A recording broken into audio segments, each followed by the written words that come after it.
Hello and welcome to episode 24 of the Wholistic Me podcast, a journey to finding wellness within. I'm your host, Jessica Bravo. Thank you so much for being here. I'm excited about this episode because it's all about finding balance with some self-care at home. Now, I will say this is take 2 because yesterday I actually recorded this whole video for you all, and I got to the end. A couple hours later, I sat down to edit the video and the audio was completely missing. So here I am. It's Tuesday now that I'm recording this early afternoon, and I am hoping to convey a similar message. So here we go. Let's get to it.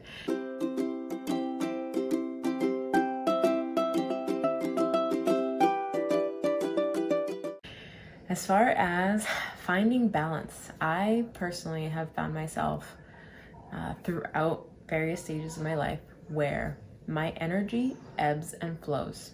Okay, I am not at a constant state. There isn't this static or plateaued phase that when we get to a good stage in our life, we stay there, right? Things ebb and flow. There's peaks and valleys throughout our life. So the same goes for my own self-care practice, my own balance for myself. I'm human, full disclosure.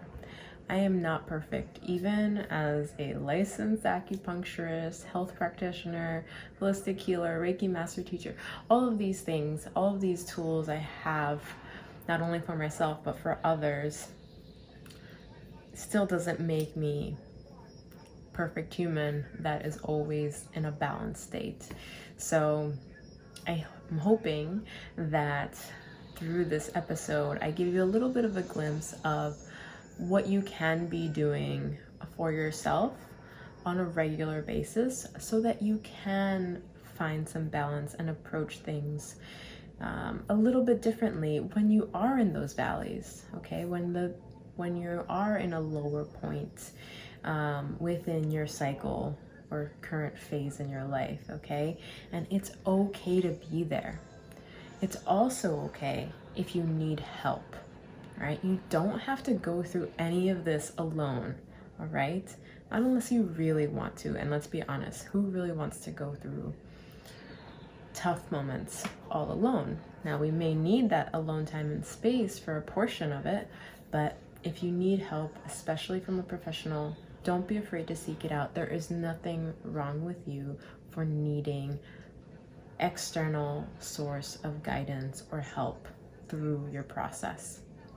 It is self-care in and of itself. Even though you're not providing it to yourself, you are making the choice for yourself to seek out that help for your own well-being and balance. So there's that. Now, as far as doing self-care routines at home for yourself, in a way that can help to establish some balance or bring back a state of balance, the first thing you want to do is recognize where in your life, what areas in your life are either lacking or need attention and focus in this moment, okay? Where are you feeling the lack of balance? Where is it manifesting for you? Are you feeling it just mentally, emotionally, spiritually? Are you feeling it manifesting in your physical body? Are you having tension, pain? Are you having GI symptoms, right? Gut-related issues? How is it presenting?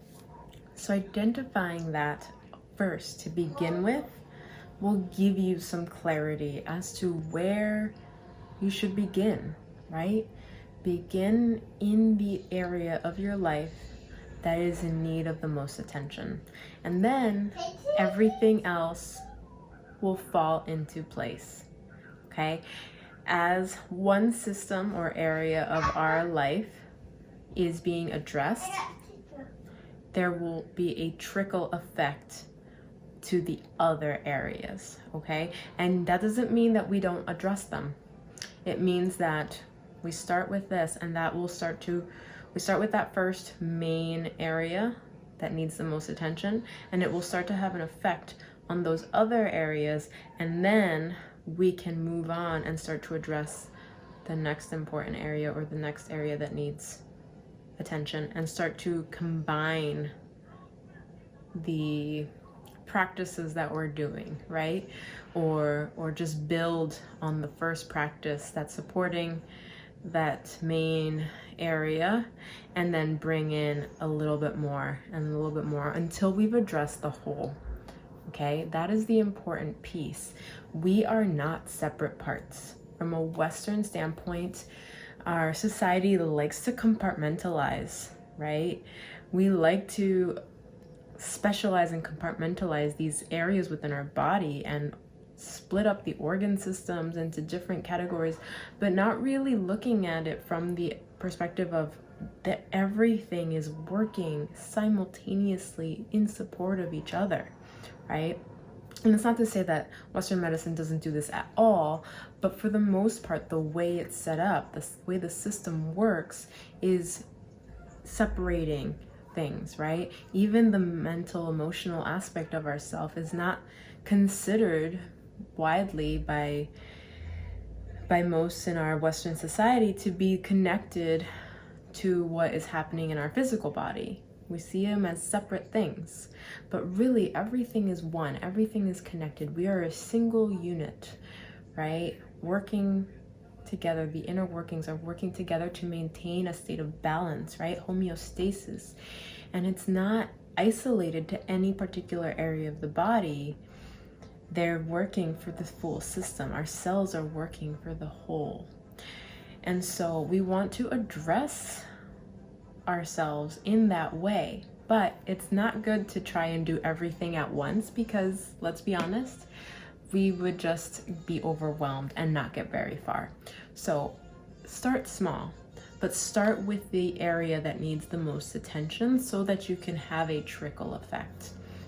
Now, something can be said the same for the opposite of starting the area with the least amount of concern and working your way back. But in my opinion, I prefer, in my own experience for myself and the work I've done with my own patients and clients, is to start with the area that needs the most attention, because that will have a greater effect on the whole. Because typically these other things that come up are because we haven't addressed the main thing.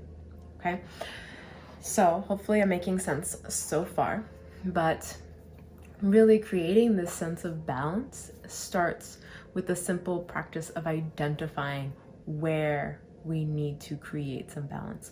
And so if you're having more mental, emotional, spiritual manifestations of things, perhaps it's something as simple as bringing in a journal practice or bringing in a breathwork practice to help to stabilize that, right? And bring balance into our mental, emotional well-being, right? Or our spiritual well-being.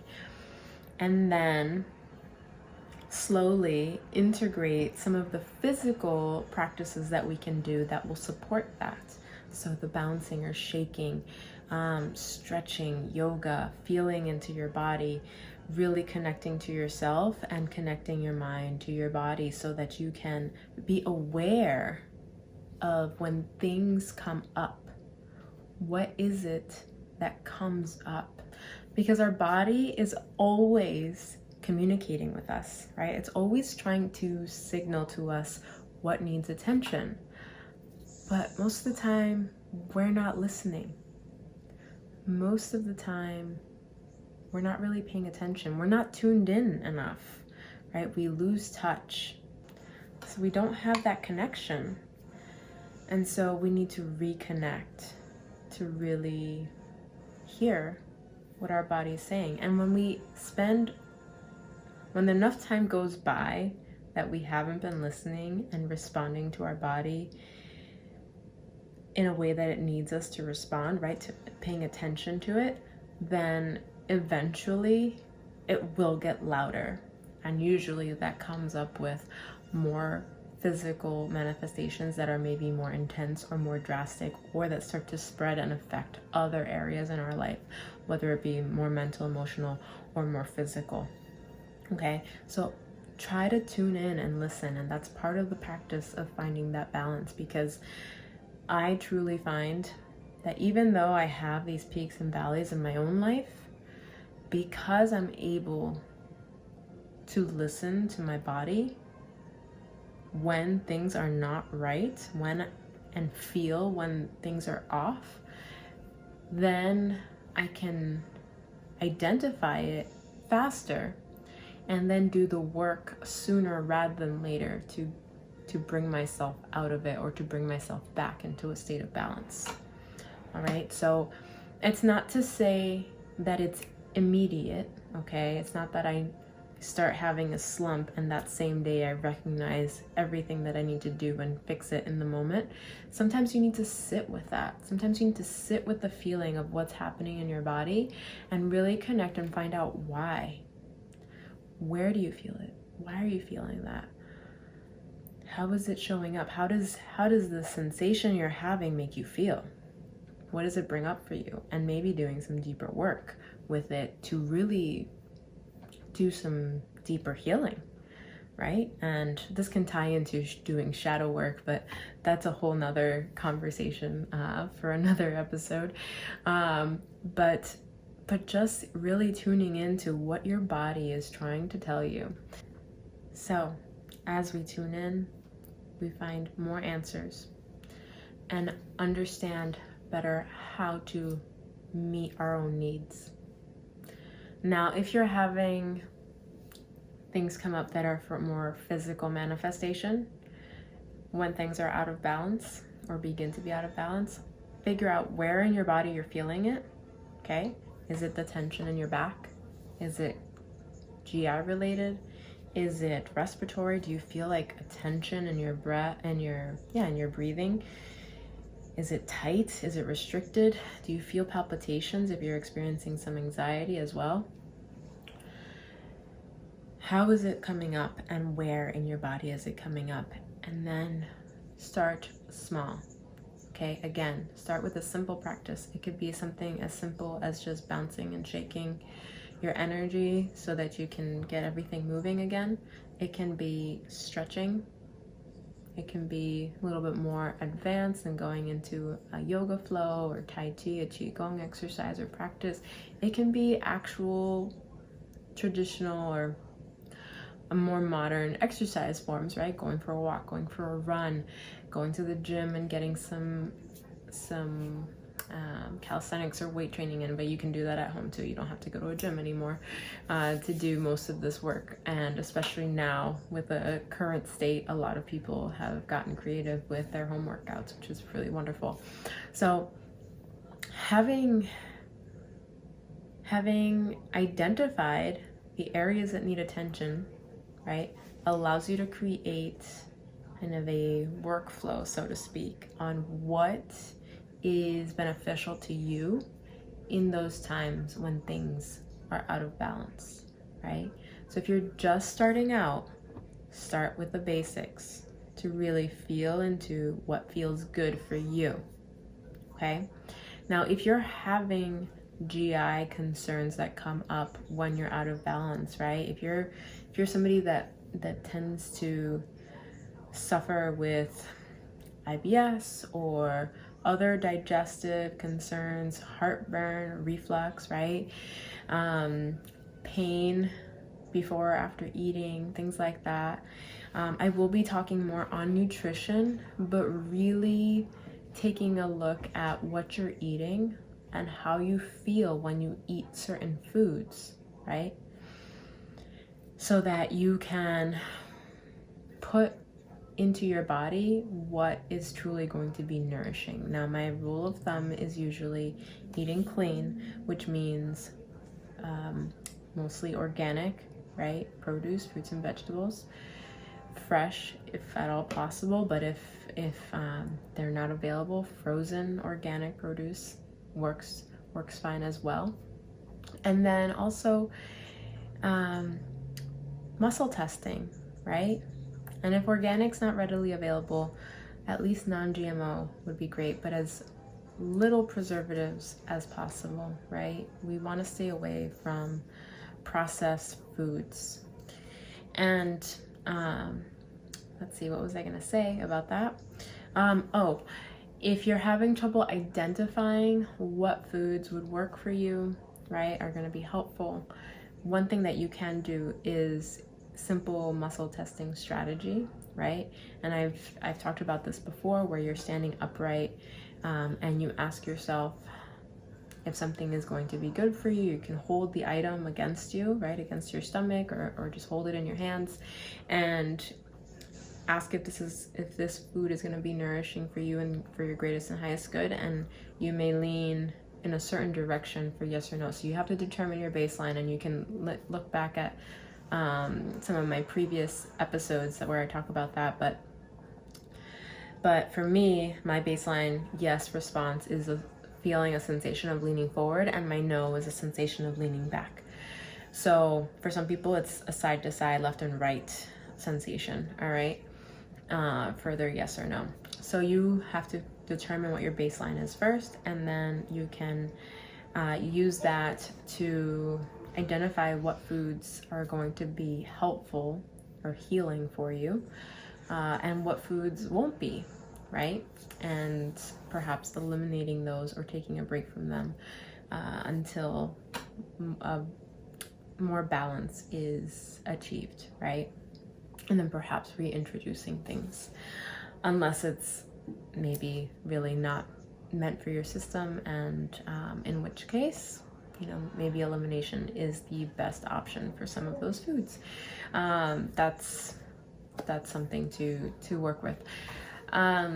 Let's see, did I have something else? I wish I had the audio go through yesterday, because it really flowed really well, and I'm trying to make sure I cover all of the same things, even though I'm hitting the topics.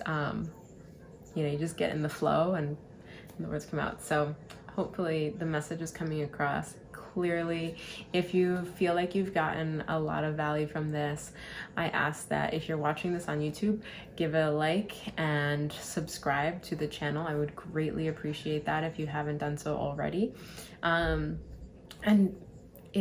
whether you're listening to the podcast or watching on YouTube, share this with a loved one that could really benefit from this information that I'm sharing, okay? If you're finding value in this, I would greatly appreciate that.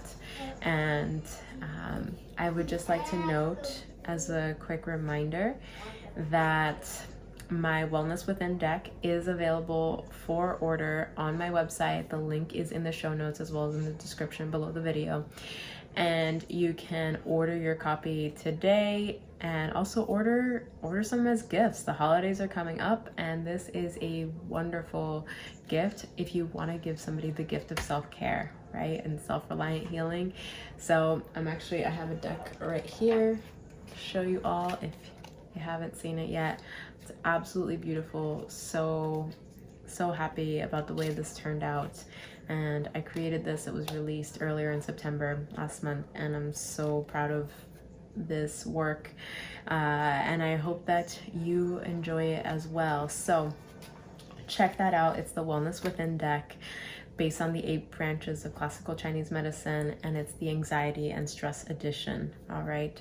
The other thing I would like to know is that there are Reiki classes available, and you can find the link for that below as well, or in the show notes, so that you can register and sign up for the class. I have a class coming up in November, as well as another class scheduled for December. So go ahead and sign up for that, and that can be a wonderful addition to your self-care routine and self-care practice, whether you intend to use it for others or not. Self-Reiki is a part of my daily routine. I use it all the time for myself and my family, as well as my patients and clients. So I highly recommend it. If you want to learn more, you can definitely leave a comment or shoot me a direct message on social media. You can connect with me to social media in the links provided in the show notes or down below. Thank you so much for being here. I truly appreciate you. I hope you found some value today, and I look forward to creating more content for all of you.